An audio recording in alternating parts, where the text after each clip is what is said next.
ವಾಲ್ಮೀಕಿ ಹಗರಣದಲ್ಲಿ ಕೋಟಿ ಕೋಟಿ ಅಕ್ರಮ ವಿಚಾರಕ್ಕೆ ಸಂಬಂಧಪಟ್ಟಂತೆ ನಾಗೇಂದ್ರ ದದ್ದಲ್ ನಿವಾಸಗಳ ಮೇಲೆ ಇಡಿ ದಾಳಿಯಾಗಿದೆ ಅನ್ನೋದರ ಡೀಟೇಲ್ಸ್ ಸದ್ಯ ಸಿಗ್ತಾ ಇದೆ. ರಾಜ್ಯದಲ್ಲಿ ಬೆಳ್ಳಂಬೆಳಗ್ಗೆ ಇಡಿ ಅಧಿಕಾರಿಗಳ ರೇಡ್. ವಾಲ್ಮೀಕಿ ನಿಗಮದಲ್ಲಿ ಆಗಿರುವ ಕೋಟಿ ಕೋಟಿ ಅವ್ಯವಹಾರದ ಬೆನ್ನಿಗೆ ಮಾಜಿ ಸಚಿವ ಬಿ ನಾಗೇಂದ್ರ, ಶಾಸಕ ದದ್ದಲ್, ನಿಗಮದ ಅಧ್ಯಕ್ಷರು ಕೂಡ ಆಗಿದ್ದಾರೆ ದದ್ದಲ್. ಈಗ ನೋಟಿಸ್ ಕೂಡ ಇಶ್ಯೂ ಆಗಿತ್ತು. ಅದರ ಬೆನ್ನಿಗೆ ಅವರ ನಿವಾಸಗಳ ಮೇಲೆ ಇಡಿ ದಾಳಿ ಆಗಿರುವ ಡೀಟೇಲ್ಸ್ ಸದ್ಯ ಸಿಗ್ತಾ ಇದೆ. ಇವತ್ತು ಬೆಳ್ಳಂಬೆಳಗ್ಗೆ ಇಡಿ ಅಧಿಕಾರಿಗಳ ದಾಳಿ ಆಗಿರುವುದು. ರಾಜ್ಯದ 18 ಸ್ಥಳಗಳಲ್ಲಿ ಏಕಕಾಲದಲ್ಲಿ ದಾಳಿ ಆಗಿದೆ ಅನ್ನೋದರ ಡೀಟೇಲ್ಸ್ ಸದ್ಯ ಸಿಗ್ತಾ ಇದೆ. ಮೇಜರ್ ಟ್ವಿಸ್ಟ್ ಇದು. ಈ ಪ್ರಕರಣಕ್ಕೆ ಸಂಬಂಧಪಟ್ಟಂತೆ ಸಹಜವಾಗಿ ಆತಂಕ ಎದುರಿಸ್ತಾ ಇದ್ದಾರೆ ಬಿ ನಾಗೇಂದ್ರ. ಮತ್ತೊಂದು ಕಡೆ ಶಾಸಕ ದದ್ದಲ್, ನಿಗಮದ ಅಧ್ಯಕ್ಷರಾಗಿದ್ದಾರೆ ದದ್ದಲ್. ನೋಟಿಸ್ ಕೊಟ್ಟರು ಕೂಡ ನಿನ್ನೆ ಅವರು ವಿಚಾರಣೆಗೆ ಹಾಜರಾಗಿಲ್ಲ. ಬಿ ನಾಗೇಂದ್ರ ಅವರು ವಿಚಾರಣೆ ಫೇಸ್ ಮಾಡಿದ್ದಾರೆ. ಮಹತ್ವದ ಸಾಕ್ಷಿಗಳು ಕೂಡ ಎಸ್ಐಟಿ ಅಧಿಕಾರಿಗಳ ಬಳಿ ಇದೆ. ಬಟ್ ಈಗ ಇಡಿ ದಾಳಿ ಆಗಿರೋದ್ರಿಂದ ಇವರ ನಿವಾಸಗಳಲ್ಲಿ ಏನಾದ್ರೂ ಪತ್ತೆಯಾಗುತ್ತಾ? ಇದು ಪ್ರಶ್ನೆ ಇರೋದು. ಈ ಪ್ರಕರಣಕ್ಕೆ ಸಂಬಂಧಪಟ್ಟಂತೆ ವಾಲ್ಮೀಕಿ ನಿಗಮದಲ್ಲಿ ಆಗಿರುವ ಕೋಟಿ ಕೋಟಿ ಅವ್ಯವಹಾರಕ್ಕೆ ಸಂಬಂಧಪಟ್ಟಂತೆ ಮತ್ತಷ್ಟು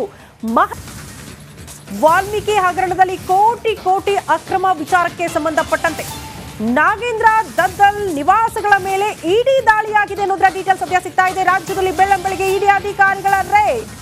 ವಾಲ್ಮೀಕಿ ನಿಗಮದಲ್ಲಿ ಆಗಿರುವ ಕೋಟಿ ಕೋಟಿ ಅವ್ಯವಹಾರದ ಬೆನ್ನಿಗೆ ಮಾಜಿ ಸಚಿವ ಬಿ ನಾಗೇಂದ್ರ, ಶಾಸಕ ದದ್ದಲ್, ನಿಗಮದ ಅಧ್ಯಕ್ಷರು ಕೂಡ ಆಗಿದ್ದಾರೆ ದದ್ದಲ್. ಈಗ ನೋಟಿಸ್ ಕೂಡ ಇಶ್ಯೂ ಆಗಿತ್ತು. ಅದರ ಬೆನ್ನಿಗೆ ಅವರ ನಿವಾಸಗಳ ಮೇಲೆ ಇಡಿ ದಾಳಿ ಆಗಿರುವ ಡೀಟೇಲ್ಸ್ ಸದ್ಯ ಸಿಗ್ತಾ ಇದೆ. ಇವತ್ತು ಬೆಳ್ಳಂಬೆಳಗ್ಗೆ ಇಡಿ ಅಧಿಕಾರಿಗಳ ದಾಳಿ ಆಗಿರುವುದು. ರಾಜ್ಯದ 18 ಸ್ಥಳಗಳಲ್ಲಿ ಏಕಕಾಲದಲ್ಲಿ ದಾಳಿ ಆಗಿದೆ ಅನ್ನೋದರ ಡೀಟೇಲ್ಸ್ ಸದ್ಯ ಸಿಗ್ತಾ ಇದೆ. ಮೇಜರ್ ಟ್ವಿಸ್ಟ್ ಇದು. ಈ ಪ್ರಕರಣಕ್ಕೆ ಸಂಬಂಧಪಟ್ಟಂತೆ ಸಹಜವಾಗಿ ಆತಂಕ ಎದುರಿಸ್ತಾ ಇದ್ದಾರೆ ಬಿ ನಾಗೇಂದ್ರ. ಮತ್ತೊಂದು ಕಡೆ ಶಾಸಕ ದದ್ದಲ್, ನಿಗಮದ ಅಧ್ಯಕ್ಷರಾಗಿದ್ದಾರೆ ದದ್ದಲ್. ನೋಟಿಸ್ ಕೊಟ್ಟರು ಕೂಡ ನಿನ್ನೆ ಅವರು ವಿಚಾರಣೆಗೆ ಹಾಜರಾಗಿಲ್ಲ. ಬಿ ನಾಗೇಂದ್ರ ಅವರು ವಿಚಾರಣೆ ಫೇಸ್ ಮಾಡಿದ್ದಾರೆ. ಮಹತ್ವದ ಸಾಕ್ಷಿಗಳು ಕೂಡ ಎಸ್ಐಟಿ ಅಧಿಕಾರಿಗಳ ಬಳಿ ಇದೆ. ಬಟ್ ಈಗ ಇಡಿ ದಾಳಿ ಆಗಿರೋದ್ರಿಂದ ಇವರ ನಿವಾಸಗಳಲ್ಲಿ ಏನಾದ್ರೂ ಪತ್ತೆಯಾಗುತ್ತಾ? ಇದು ಪ್ರಶ್ನೆ ಇರೋದು. ಈ ಪ್ರಕರಣಕ್ಕೆ ಸಂಬಂಧಪಟ್ಟಂತೆ ವಾಲ್ಮೀಕಿ ನಿಗಮದಲ್ಲಿ ಆಗಿರುವ ಕೋಟಿ ಕೋಟಿ ಅವ್ಯವಹಾರಕ್ಕೆ ಸಂಬಂಧಪಟ್ಟಂತೆ ಮತ್ತಷ್ಟು ವಾಲ್ಮೀಕಿ ಹಗರಣದಲ್ಲಿ ಕೋಟಿ ಕೋಟಿ ಅಕ್ರಮ ವಿಚಾರಕ್ಕೆ ಸಂಬಂಧಪಟ್ಟಂತೆ ನಾಗೇಂದ್ರ ದದ್ದಲ್ ನಿವಾಸಗಳ ಮೇಲೆ ಇಡಿ ದಾಳಿಯಾಗಿದೆ ಅನ್ನೋದರ ಡೀಟೇಲ್ಸ್ ಸದ್ಯ ಸಿಗ್ತಾ ಇದೆ. ರಾಜ್ಯದಲ್ಲಿ ಬೆಳ್ಳಂಬೆಳಗ್ಗೆ ಇಡಿ ಅಧಿಕಾರಿಗಳ ರೇಡ್.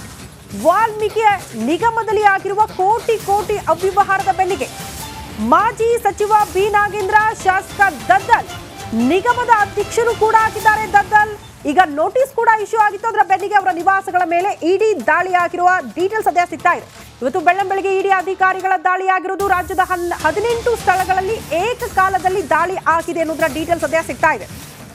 ಮೇಜರ್ ಟ್ವಿಸ್ಟ್ ಇದು. ಈ ಪ್ರಕರಣಕ್ಕೆ ಸಂಬಂಧಪಟ್ಟಂತೆ ಸಹಜವಾಗಿ ಆತಂಕ ಎದುರಿಸ್ತಾ ಇದ್ದಾರೆ ಬಿ ನಾಗೇಂದ್ರ. ಮತ್ತೊಂದು ಕಡೆ ಶಾಸಕ ದದ್ದಲ್, ನಿಗಮದ ಅಧ್ಯಕ್ಷರಾಗಿದ್ದಾರೆ ದದ್ದಲ್. ನೋಟಿಸ್ ಕೊಟ್ಟರು ಕೂಡ ನಿನ್ನೆ ಅವರು ವಿಚಾರಣೆಗೆ ಹಾಜರಾಗಿಲ್ಲ. ಬಿ ನಾಗೇಂದ್ರ ಅವರು ವಿಚಾರಣೆ ಫೇಸ್ ಮಾಡಿದ್ದಾರೆ. ಮಹತ್ವದ ಸಾಕ್ಷಿಗಳು ಕೂಡ ಎಸ್ಐಟಿ ಅಧಿಕಾರಿಗಳ ಬಳಿ ಇದೆ. ಬಟ್ ಈಗ ಇಡಿ ದಾಳಿ ಆಗಿರೋದ್ರಿಂದ ಇವರ ನಿವಾಸಗಳಲ್ಲಿ ಏನಾದ್ರೂ ಪತ್ತೆಯಾಗುತ್ತಾ? ಇದು ಪ್ರಶ್ನೆ ಇರೋದು. ಈ ಪ್ರಕರಣಕ್ಕೆ ಸಂಬಂಧಪಟ್ಟಂತೆ ವಾಲ್ಮೀಕಿ ನಿಗಮದಲ್ಲಿ ಆಗಿರುವ ಕೋಟಿ ಕೋಟಿ ಅವ್ಯವಹಾರಕ್ಕೆ ಸಂಬಂಧಪಟ್ಟಂತೆ ಮತ್ತಷ್ಟು